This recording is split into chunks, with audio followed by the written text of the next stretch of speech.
Captain Jake Morrison sat in his command chair aboard the exploration vessel Horizon and watched the stars drift past on the main view screen. His crew had been charting the outer reaches of the Kepler sector for 3 months now, and everything had gone smoothly. Linda Hayes worked at the pilot station with her usual calm efficiency while Greg Palmer monitored the engineering systems from his console.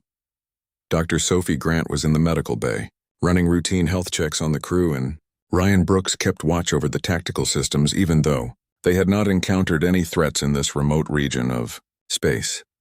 The mission was supposed to be simple and boring, but Jake knew that space had a way of surprising even the most prepared crews. They were mapping stellar phenomena and cataloging planetary systems that no human had ever visited before. It was the kind of work that required patience and attention to detail rather than heroics. Jake liked it that way because he had seen enough action during his years in the fleet and preferred the quiet dignity of exploration. Linda called out from her station and told him that sensors were picking up an unusual energy signature near a dark nebula, approximately 2 million kilometers ahead. Greg confirmed the readings and added that the energy pattern did not match anything in their database. Jake ordered them to approach cautiously and get a better scan of whatever was producing that signal. Ryan brought the defensive shields online as a precaution and armed the weapon systems just in case. As they moved closer to the nebula, the energy readings became stronger and more erratic. Sophie joined them on the bridge because she was curious about the discovery and wanted to see what they had found. The crew gathered around their stations and studied the incoming data with growing interest. Whatever was out there was big, and it was generating power, levels that seemed impossible for a natural phenomenon. Then, without any warning, the view screen filled with the image of a massive alien vessel that materialized from the cosmic void like a nightmare becoming real. The ship was so large that it made the Horizon look like a toy in comparison. Its surface was covered with strange biomechanical structures that pulsed with sickly green and purple light. The architecture seemed to be alive in a way that made everyone on the bridge feel deeply uncomfortable. Jake shouted orders to Linda, telling her to execute evasive maneuvers immediately. But before she could respond, a brilliant beam of energy shot out from the alien vessel and locked onto the Horizon. The ship shuddered and groaned as the tractor beam seized them with irresistible force. Linda pushed the engines to maximum thrust and her hands flew across the controls, trying every trick she knew to break free, but nothing worked. The alien technology was far beyond anything humanity had developed. Greg rerouted all available power to the shields, hoping to disrupt the tractor beam, but the alien grip only tightened. Ryan fired every weapon they had at the massive ship, but the energy bolts and missiles either dissipated before impact or were absorbed by some kind of defensive field. The crew watched helplessly as their ship was dragged across space toward a gaping hangar bay that looked like the mouth of some mechanical monster. Jake felt his stomach drop as the Horizon was pulled inside the alien vessel. The hangar was enormous and filled with dozens of other captured ships from species they had never seen before. Some of the vessels were clearly damaged, while others looked intact but abandoned. The sight sent a chill down his spine because it meant that whatever these aliens were doing, they had been doing it for a long time to many different species. The Horizon came to rest on a landing platform, and immediately all their systems began to fail. An electromagnetic pulse swept through the ship and killed the main power. Emergency lighting flickered on and cast eerie red shadows across the bridge. Greg worked frantically at his console trying to restore power, but the alien pulse had fried most of their primary circuits. They were sitting blind and helpless in the belly of an enemy vessel. Jake ordered his crew to arm themselves with whatever weapons they could find in the emergency lockers. They had pulse rifles and sidearms, but he had no idea if those would be effective against their captors. Ryan distributed the weapons while Sophie grabbed a medical kit, knowing that they would probably need it soon. Linda powered down the pilot systems manually to prevent further damage and joined the others in preparing for whatever was about to happen. They did not have to wait long because strange metallic drones began pouring into the Horizon through breached airlocks. The machines moved with unnatural speed and precision like insects swarming over prey. Jake opened fire and the others followed his lead, but the drones had protective shielding that absorbed most of the damage. For every drone they destroyed, 2 more appeared to take its place. The drones fired back with weapons that shot blue bolts of energy. When those bolts hit crew members, they collapsed instantly but remained conscious. Jake realized with horror that the weapons were neural disruptors designed to paralyze without killing. Ryan kept fighting even as drones surrounded him, and finally 3 bolts hit him simultaneously and he went down hard. Linda tried to drag him to cover, but a drone fired at her and she fell across his body. Greg was backing toward the engineering section still, firing his rifle when a swarm of drones overwhelmed him from multiple directions. Sophie ran to help him, but she was hit before she could reach his side. Jake found himself alone on the bridge with drones closing in from all directions. He fired until his rifle overheated and then drew his sidearm. He managed to destroy 2 more drones before the neural disruptors found him. The paralysis was complete and instantaneous. Jake collapsed to the deck, unable to move a single muscle but fully aware of everything happening around him. He could see his crew scattered across the bridge, all of them paralyzed like him. The drones moved between them with cold efficiency and began dragging them toward the airlocks. Jake tried to shout or struggle, but his body would not respond to any commands. From his brain, more drones entered. The ship and these ones were different because they seemed to be scanning the crew with blue light that swept over their bodies. Behind the drones came the aliens themselves, and Jake got his first clear look at their captors. They were tall and skeletal with elongated heads that seemed too large for their thin necks. Their limbs had multiple joints that bent in ways that human limbs never could. Their skin was pale gray and smooth like polished stone. They moved with disturbing fluid grace that reminded Jake of deep-sea creatures he had seen in documentaries. One of the aliens approached Jake and leaned down to examine him with eyes that were completely black and reflective.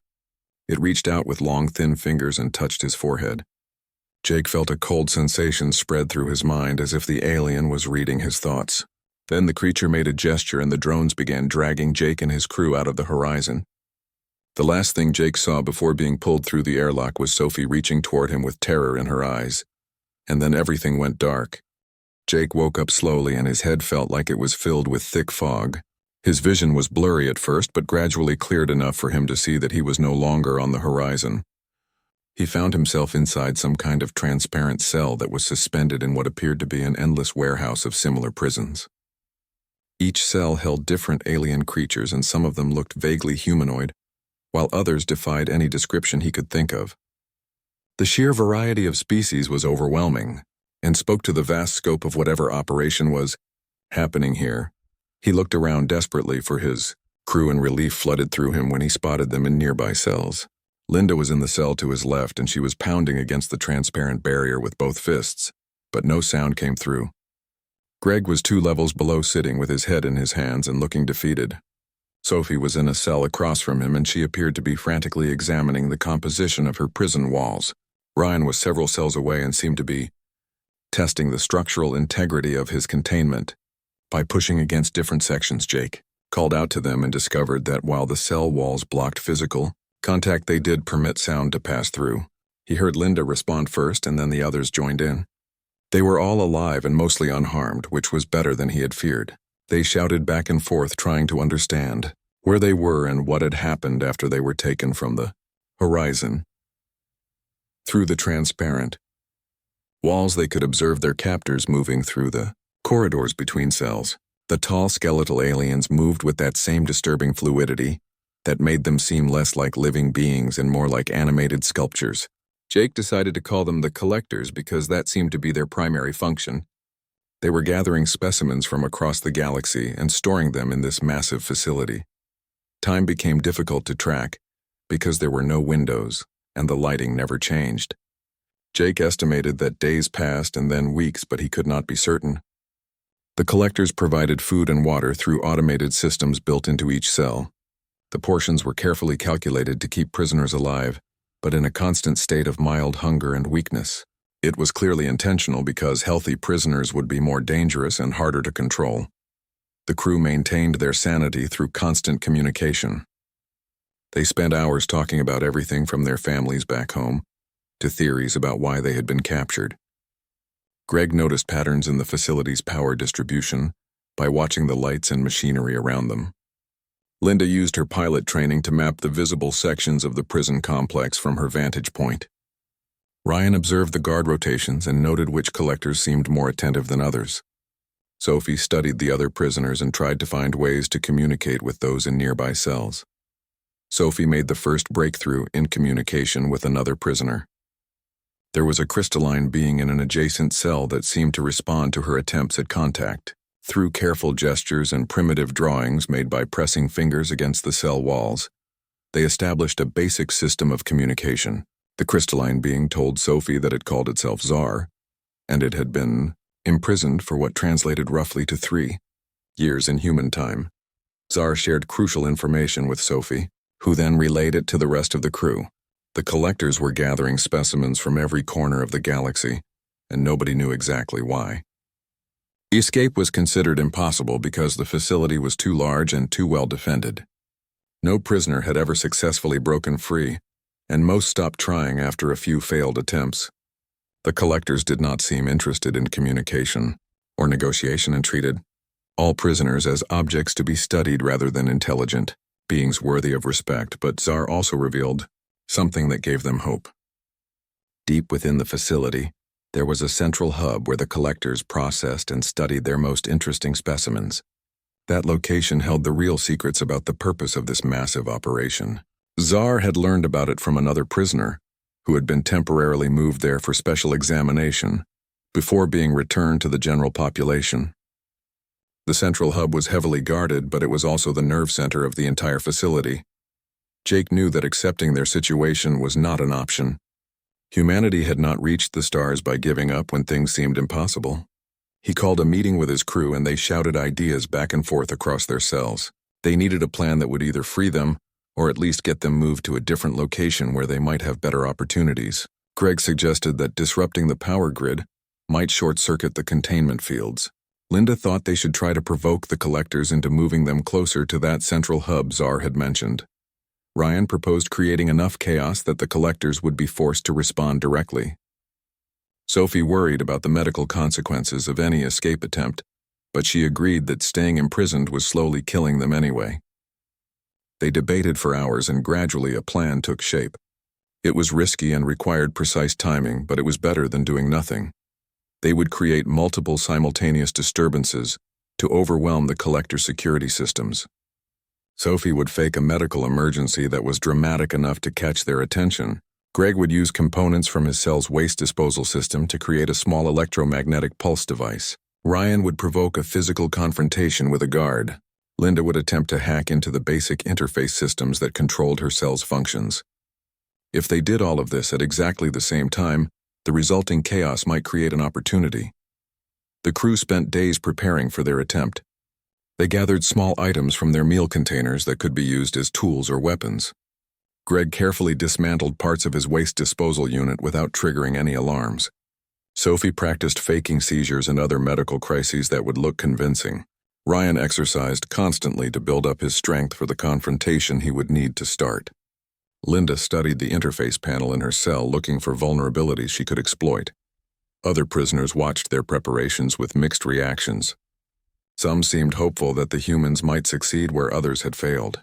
Many looked skeptical because they had seen escape attempts before and knew how they usually ended. Zar warned Sophie that previous attempts had resulted in severe punishment or immediate execution, but the crew was determined to try anyway. The day they chose for their attempt arrived and Sophie began her performance. She started screaming and convulsing on the floor of her cell with such convincing intensity that even her crew members felt alarmed. Almost immediately, several collectors converged on her cell, and their long fingers moved across control panels. That was the signal for everyone else to act. Greg activated his electromagnetic device and it worked better than he had hoped. A cascade failure spread through 6 nearby cells and their containment fields flickered and weakened. Ryan attacked his cell wall with a sharpened piece of metal he had made from a meal container, and he actually managed to crack the transparent surface. Linda's hacking attempt caused her cell's lighting system to strobe wildly and send error messages through the local network. Chaos erupted in their section of the prison complex. Alarms blared throughout the facility and dozens of collectors swarmed into the area. In the confusion caused by Greg's device, a reptilian prisoner 3 cells away managed to break through its weakened containment field. The creature immediately attacked the nearest collector with claws and teeth. Security drones flooded into the corridor and filled the air with energy weapons fire. Jake watched helplessly from his cell as the situation spiraled beyond anyone's control. More prisoners tried to escape in the chaos, and the collectors were forced to deploy heavy security measures. Stun fields swept through entire sections of cells. Reinforced barriers slammed down to isolate the affected area. The escaped reptilian prisoner fought with savage fury, but was eventually brought down by concentrated drone fire. The collectors regained control within minutes and began systematically restoring order. They sedated all the prisoners involved in the disturbance and repaired the damaged systems. The crew's plan had failed to achieve escape, but Jake realized they had learned something valuable. The system could be disrupted even if only briefly. The collectors were not invincible, and their technology had limits. That knowledge might prove useful if they ever got another chance. The consequences of their escape attempt came swiftly and without mercy. All 5 crew members were removed from their cells by security drones and dragged through long corridors deeper into the facility. Jake expected to be executed, but instead they were placed in a different section that looked more sophisticated than the warehouse where they had been held before. These new cells were smaller and equipped with strange neural interfaces that connected directly to monitoring systems. Jake found himself alone in his new cell without the comfort of being able to see or communicate with his crew. The isolation was intentional and designed to break down their resistance. For hours he sat in silence and tried to keep his mind focused on survival. Then the examinations began, and they were unlike anything he had experienced before. The collectors would enter his cell and attach the neural interface to his head, using devices that felt cold against his skin. Once connected, he could feel them probing his thoughts and memories like fingers rifling through files in a cabinet.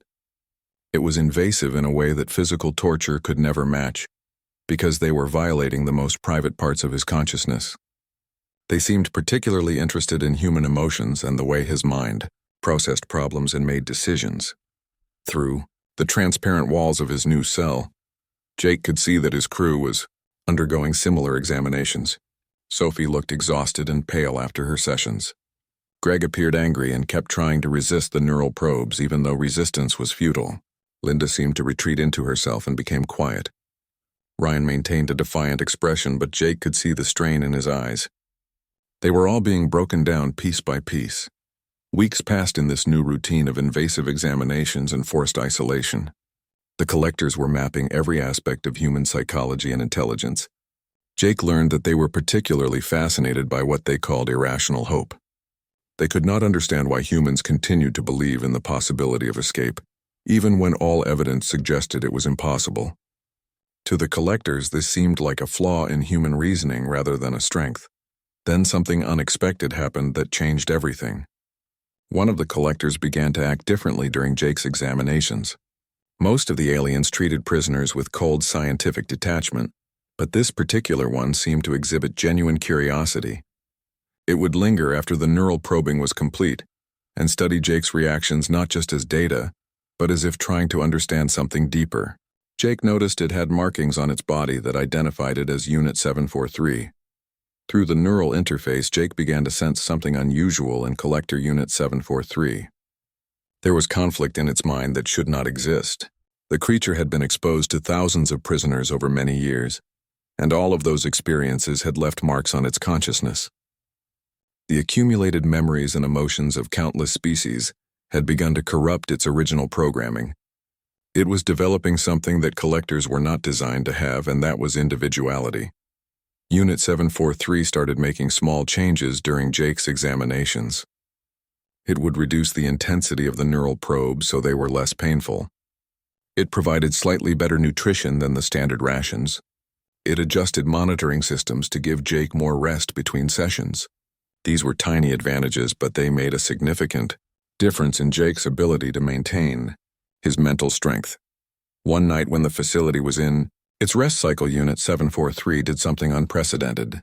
It initiated direct communication through the neural interface, not to extract information, but to share it. Jake felt the alien's thoughts flowing into his mind, and what he learned was terrifying.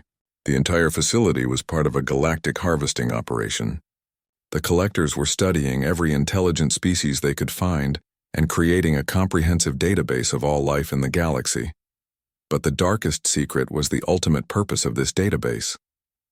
Once a species was fully cataloged and studied, the collectors made a determination about its value.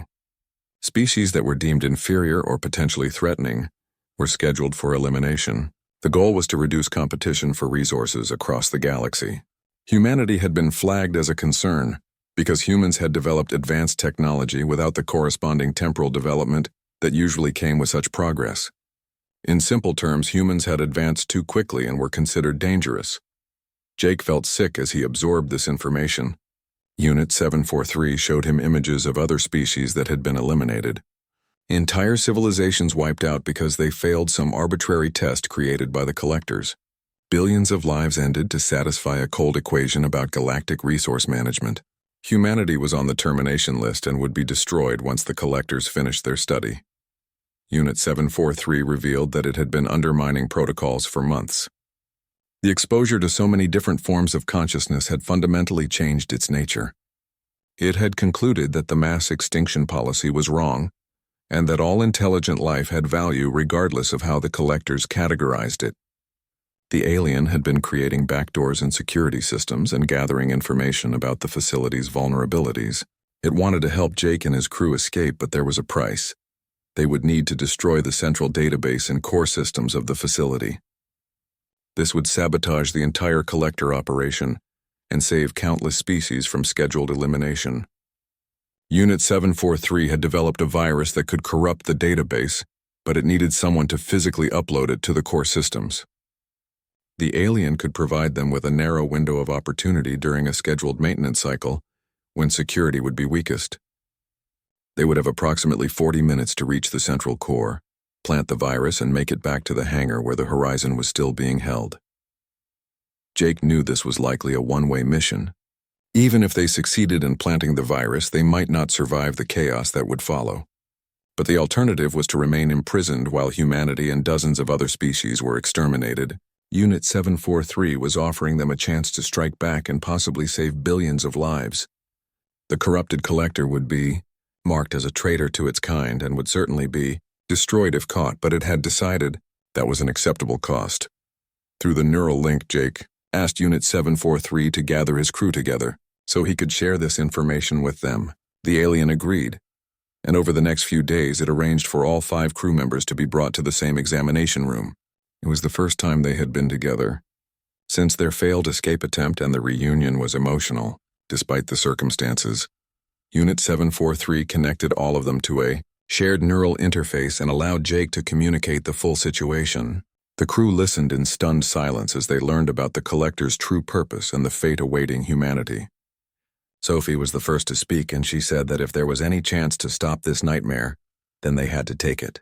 Greg agreed and added that destroying the database would at least prevent other species from being cataloged and marked for death. Linda said she was tired of being a prisoner and would rather die fighting. Ryan simply nodded and said he was ready for whatever came next.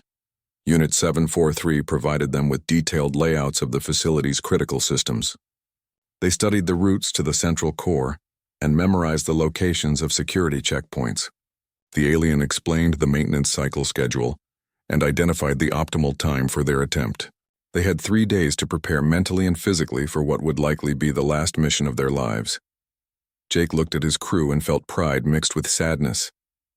They had been through so much together, and now they were going to risk everything for a slim chance at stopping a galactic genocide.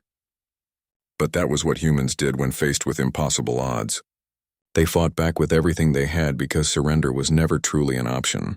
Unit 743 observed them, and Jake sensed something like respect coming through the neural link.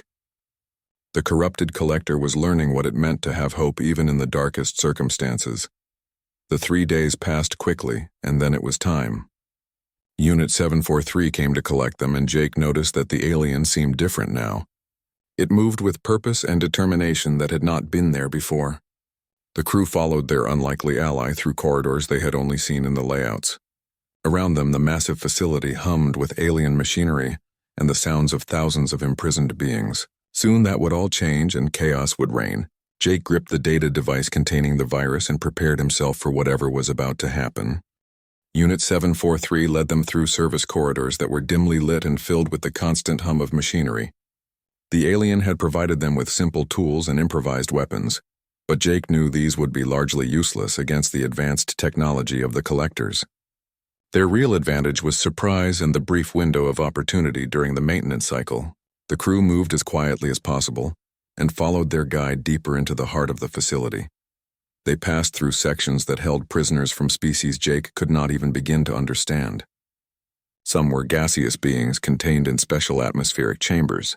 Others were massive creatures that required reinforced cells to hold them.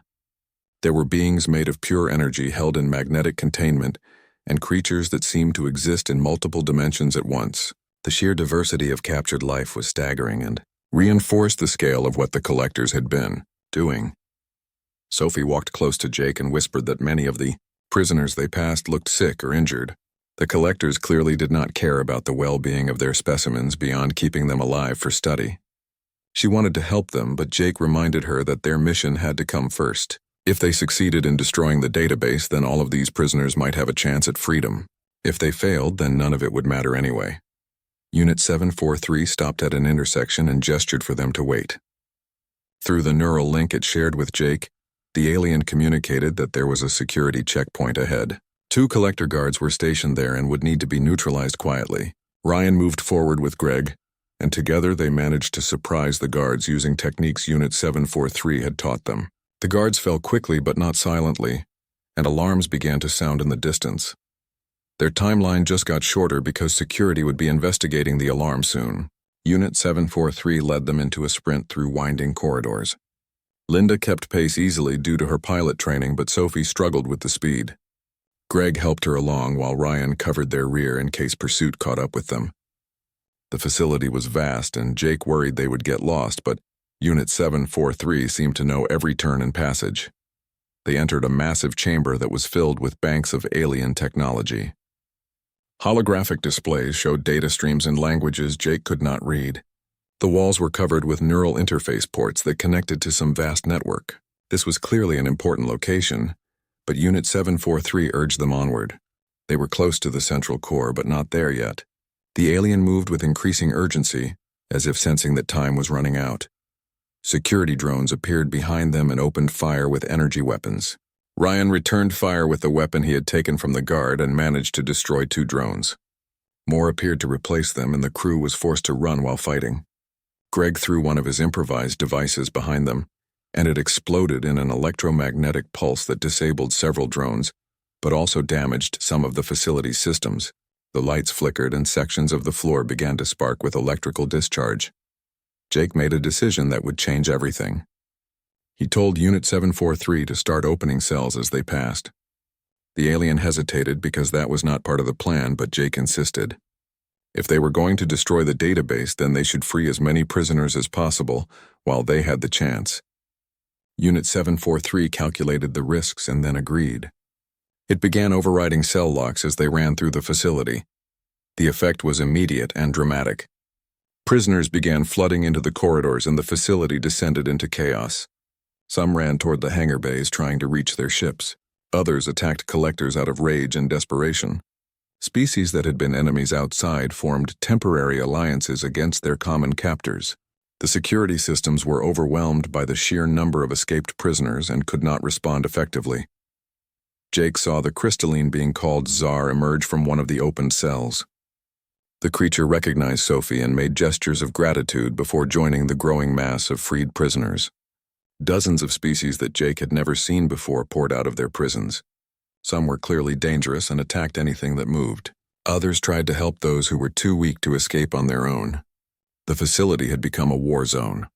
Unit 743 led them through the chaos toward a heavily reinforced door that marked the entrance to the central core. Collector guards were stationed there in greater numbers, and they opened fire as soon as they saw the approaching group. Ryan and Greg returned fire while Linda worked on accessing the security panel. Sophie tended to Greg when he took a glancing hit from an energy weapon. The wound was not fatal, but it slowed him down. Unit 743 charged the guards with shocking ferocity. The alien fought against its own kind, and its combat efficiency was devastating. It moved through the guards like a force of nature, and cleared a path that would have been impossible for the humans alone. Jake saw the alien take multiple hits, but it kept fighting until the last guard fell. By the time the battle ended, Unit 743 was badly damaged and sparks flew from wounds in its body. Linda finally breached the security door, and it slid open to reveal the central core. The chamber beyond was vast and filled with towering columns of alien technology. Holographic displays showed data from thousands of species, including detailed information about humanity.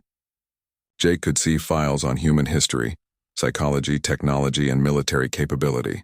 There were projections about humanity's potential threat level and recommendations for elimination procedures. It was chilling to see his entire species reduced to data points and threat assessments. Sophie found the main terminal and began working on uploading the virus that Unit 743 had created. The alien guided her through the interface despite its damaged state. Greg provided technical support even though his injury was causing him significant pain. Linda and Ryan guarded the entrance because more security forces would be arriving soon. Jake watched the upload progress and willed it to move faster. Explosions rocked the facility as freed prisoners fought throughout the complex. Jake could hear the sounds of destruction echoing through the corridors. Power fluctuations caused the lights to flicker and some systems began to fail. The chaos they had unleashed was tearing the facility apart from within. The collectors had never faced a mass uprising before, and their security protocols were inadequate for dealing with it. The virus upload reached 50%, and then alarms began blaring throughout the central core. The collectors had realized what was happening and were sending everything they had to stop it. Security drones poured through the entrance, and Ryan and Linda fought desperately to hold them back. Greg dragged himself to his feet and joined the defense despite his injury. Sophie kept working at the terminal with intense focus. Unit 743 positioned itself between the crew and the incoming drones. The alien had sustained catastrophic damage, but it continued to fight with everything it had left. Jake fired his weapon until it overheated and then grabbed another from a fallen drone. The crew formed a defensive line and refused to give ground. They had come too far to fail now. The virus upload reached 75% and the core systems began to show signs of corruption. Data streams started displaying errors and holographic projections flickered and died. The collectors tried to shut down the terminal remotely, but Unit 743 had anticipated that and blocked their access. The aliens' planning and preparation were making the difference between success and failure. Sophie shouted that they were almost done and just needed another minute. Jake looked at his crew and saw determination on every face despite their exhaustion and injuries. They had survived capture and torture and endless imprisonment.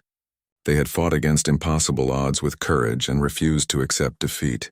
Whatever happened next, they had proven that humanity would never surrender quietly. The virus upload hit 90%, and the entire facility shuddered as core systems began to fail.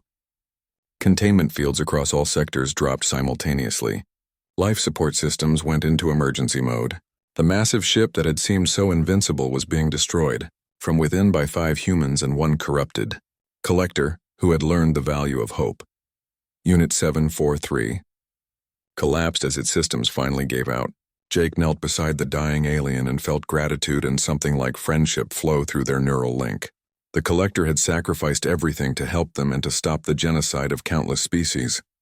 It had become more than its programming and had chosen to do what was right, rather than what it was designed to do. That choice had made all the difference. Sophie announced that the upload was complete at 100%. The virus began spreading through the database and corrupting everything it touched. Information about thousands of species was being overwritten with random data. The collectors' carefully assembled knowledge was being destroyed, and with it, their ability to target species for elimination. The mission was successful, but they still needed to escape. Unit 743 used its last reserves of power to transmit final coordinates to Jake through their neural link. The dying alien showed him the fastest route to the hangar bay where the Horizon was being held. It also transmitted locations of other collector facilities throughout the galaxy, and a warning that needed to be spread to every species they could reach. Then the connection faded as Unit 743's systems shut down permanently. Jake felt the loss deeply because the alien had become a friend and had given them everything, including its life. There was no time for grief because the facility was coming apart around them. Jake ordered his crew to move, and they ran from the central core with explosions chasing them down corridors. The virus had spread beyond the database and was corrupting all connected systems. Doors were opening and closing randomly. Gravity fluctuated in different sections, Automated defenses fired at anything that moved, including collectors. The carefully ordered facility had become a death trap for everyone inside. They followed the route that Unit 743 had provided and made their way through chaos that defied description. Freed prisoners were everywhere, and some were fighting while others searched for escape routes. The collectors were trying to regain control, but their technology was failing, and their coordination was broken. Jake saw species he could not name helping each other to escape. Enemies were working together against their common captors. The mass uprising had become something beautiful in its fury. Sophie stumbled and nearly fell, but Linda caught her and pulled her along. Greg was limping badly from his injury, but he refused to slow down. Ryan cleared their path with his weapon and destroyed any drone that got too close. Jake led them through the madness with determination born from months of captivity. They had endured too much to die now when freedom was finally within reach. They reached a junction where multiple corridors met, and Jake recognized it from the layouts Unit 743 had shown them. The hangar bay was close, but they could hear sounds of heavy fighting ahead. A group of freed prisoners was battling collector guards for control of the hangar access. Jake made the decision to help them because they all needed to escape, and working together improved everyone's chances. The crew joined the fight, and their weapons fire tipped the balance. The collector guards fell back under the combined assault, and the prisoners pushed forward. Ryan found the control panel for the hangar doors and managed to override the locks. The massive doors began to slide open and revealed the hangar beyond. Dozens of captured ships sat waiting, including the Horizon. Jake felt his heart lift when he saw their ship still intact after all this time. They had to cross the hangar under fire from security drones, but the freed prisoners provided covering fire. Species from across the galaxy fought side by side against the collectors, and it was a sight Jake would never forget. Different forms of life united by their desire for freedom and their refusal to be caged any longer. The crew reached the Horizon, and Jake overrode the exterior locks with command codes he had feared he would never use again. The airlock opened and they rushed inside.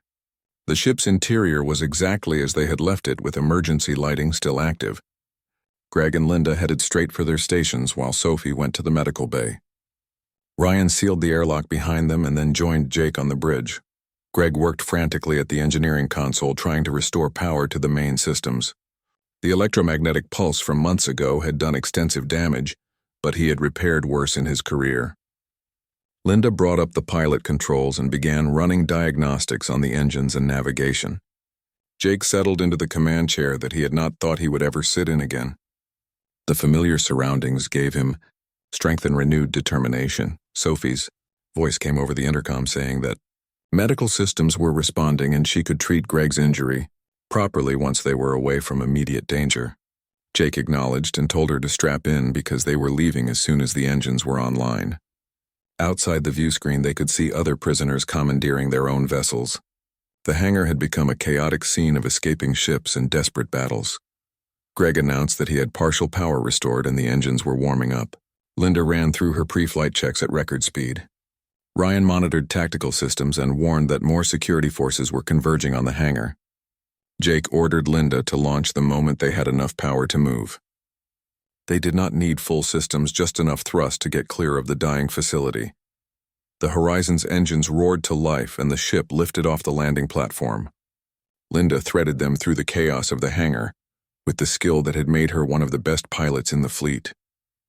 Other ships were launching around them and creating a mass exodus that the collectors could not stop.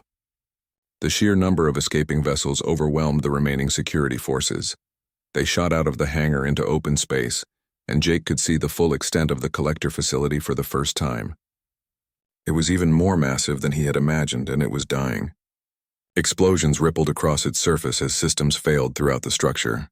Entire sections were venting atmosphere and debris. The virus had done its work thoroughly, and the facility would not survive much longer. Linda plotted a course away from the facility at maximum speed. Greg coaxed more power from the damaged engines than should have been possible. Ryan kept watch on their sensors for any signs of pursuit, but the collectors were too busy trying to save their facility to chase escaping prisoners. Sophie joined them on the bridge and immediately began treating Greg's wound with supplies from the medical bay. They watched as other ships scattered in all directions, heading for their home systems. Some were clearly damaged and struggling, but they were free. Jake saw the crystalline being Czar's ship among the escapees and felt glad that their unlikely ally had made it out. Dozens of species that had been scheduled for elimination were now returning to warn their people about the collector threat.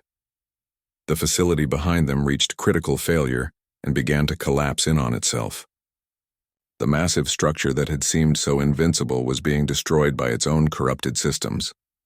Secondary explosions tore through entire sections, and the biomechanical architecture that had looked so alien and threatening was reduced to debris. Jake watched without satisfaction because there was no joy in destruction, only relief that the nightmare was ending. Linda announced that they were clear of the immediate danger zone and could jump to faster-than-light travel. Jake authorized the jump and told her to set course for human space. They needed to get home and warn Earth about the collectors and their galactic genocide program. The information Unit 743 had provided would save countless lives if they could deliver it to the proper authorities.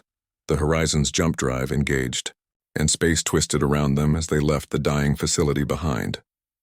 Jake sat back in his command chair and felt exhaustion wash over him now that the immediate danger had passed. His crew looked equally drained, but there was triumph in their expressions. They had survived what was meant to be endless imprisonment and had struck a blow for freedom that would echo across the stars. Sophie finished treating Greg's injury and then collapsed into an empty chair. Linda kept her hands on the pilot controls even though the automated systems could handle the jump navigation. Ryan monitored their sensors, watching for any sign of pursuit, but none came.